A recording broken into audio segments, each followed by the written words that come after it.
So I finally put the Christmas decorations up. Yep, here they are.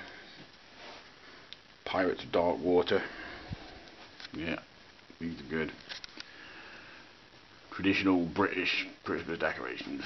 Yeah, that's good.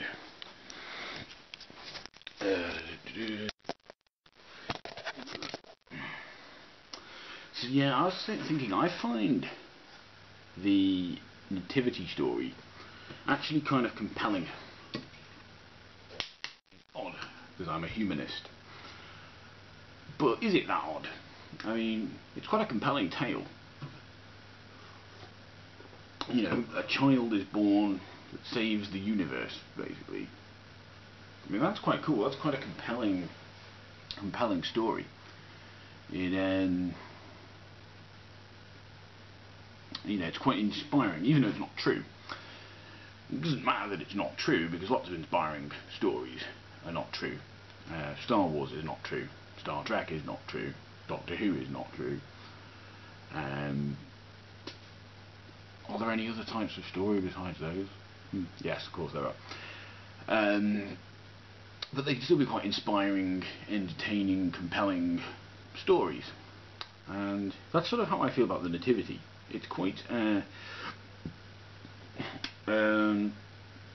intriguing kind of story. It's not the best fantasy fiction ever written, but it's engaging enough, I think, especially when it's aimed at young people. And bear in mind, when we talk about the Nativity, we're not quite talking about the Bible. The Bible skims this whole thing very much. So the Bible skims it, but if you actually go to a nativity play, you're going to see something a bit more in depth and in detail, and lots of focus on the wise men. Who are they, kings, or are they astrologers, whatever? Who knows? They tend to sort of be both. And your shepherds and all this sort of thing. There's a lot of focus on them, and it's quite cool to think that someone being born in a cattle shed is going to save the universe, and that's cool. You know, is the offspring of the creator of the universe. Now, someone like Richard Dawkins would say, "Oh, the God of the Bible is a mass murdering, capricious, blah blah blah blah blah."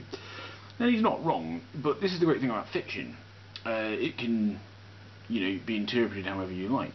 You can remake fiction, you can reimagine fiction, and you can present your own interpretation of it. So a character that isn't very likeable in the original can be more likeable in a remake. I mean, look at something like Battlestar Galactica, which incidentally is basically Mormons in space, by the way. That's the Book of Mormon in space. But I digress. I mean, I'm not particularly bothered about the new Battlestar Galactica. I'm not a big fan of remakes, but what I did notice about it was they made a lot of characters quite different to the originals that they were based on. And they can do that because it's fiction.